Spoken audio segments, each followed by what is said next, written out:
আজ আমি আলু পটলের তরকারি আর পরোটা বানাচ্ছি। কাঁচা লঙ্কা, পেঁয়াজ, আদা কেটেছি, এর সঙ্গে পোস্ত, মগজ বিচা আর কাজু দিয়ে শিলে বেটে নিচ্ছি।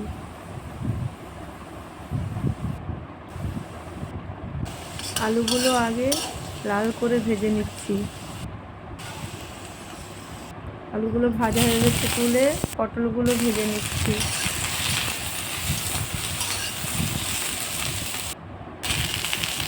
পটলগুলো লাল লাল করে ভেজে নিচ্ছি।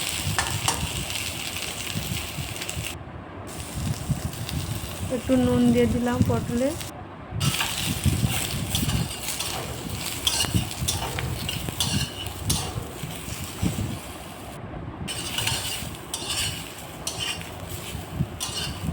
পটলগুলো লাল লাল করে এইভাবে ভাজা হয়ে গেছে।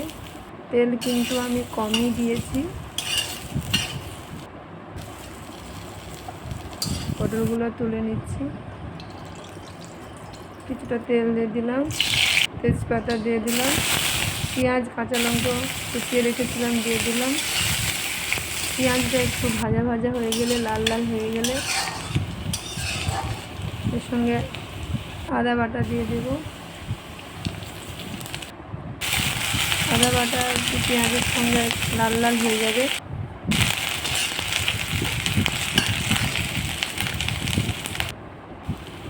একটু জিরে গুঁড়ো দিয়ে দিলাম।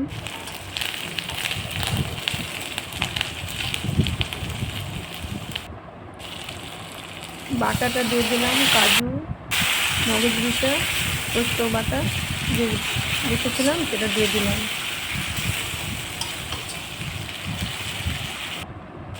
একটু হলুদ দিয়ে দিলাম।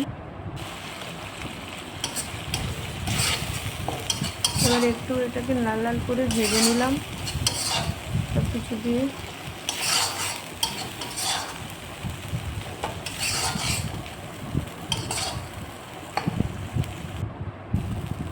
এবার সবজিগুলো দিয়ে দিলাম। এটা একটু এর সঙ্গে ভালো করে মাখিয়ে একটু নাড়াচাড়া করতে হবে। একটু লবণ দিয়ে দিলাম, একটু চিনি দিয়ে দিলাম।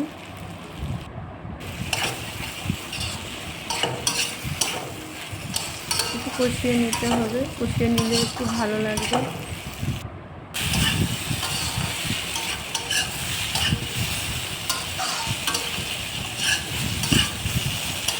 একটু বেশি করে একটু কষিয়ে নিলে জল দিয়ে দিলাম আন্দাজ মতো।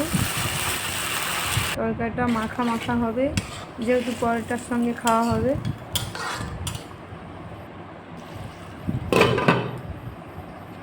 ঢাকনা দিয়ে দিলাম। আলু পটল সিদ্ধ হয়ে গেছে।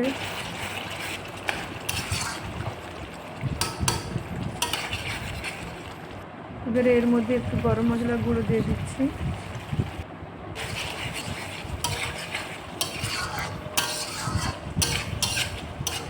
আলু পটলের তরকারি আমার হয়ে গেল।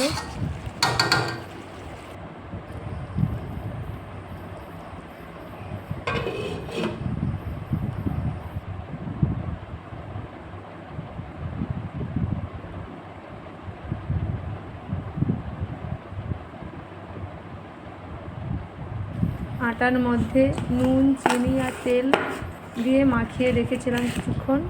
দেখুন একটু নরম হয়ে গেছে। আমার ক্যামেরা ধরার লোক নেই, তাই আপনাদেরকে দেখাতে পাচ্ছি না।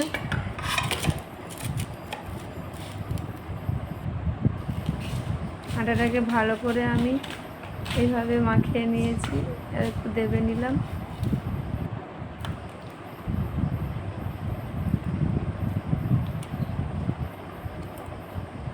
যেভাবে যেমন সাইজের পরোটা বানাবেন সেই রকমই লিচু কাটবেন। আমি একটু তেল দিয়ে পরোটা বেলে নিচ্ছি। এইভাবে 3 কোনা করে নিচ্ছি।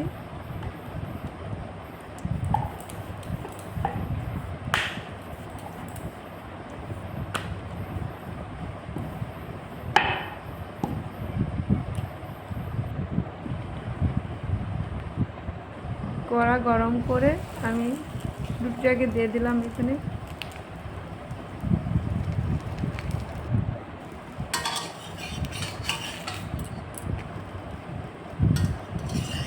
প্রথমে তেল দিইনি, রুটিটা হাফ ভাজা হয়ে গেলে আমি এর মধ্যে তেল দেব।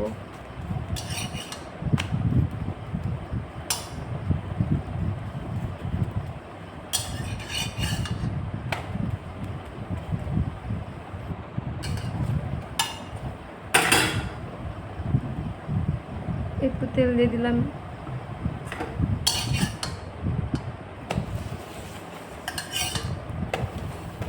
এইভাবে আমার যতগুলো পরোটা তৈরি করার আমি এইভাবে সবগুলোই করে নিই। প্রথমে আমি তেল দিই না, পরোটা হাফ ভাজা হয়ে গেলে আমি তেল দিই অল্প করে।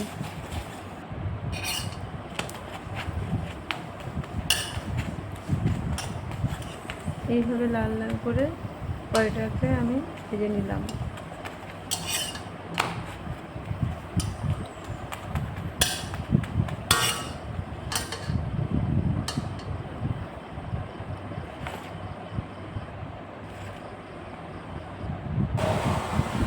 এইবার পরিবেশন করব, দেখে নিন আপনারা।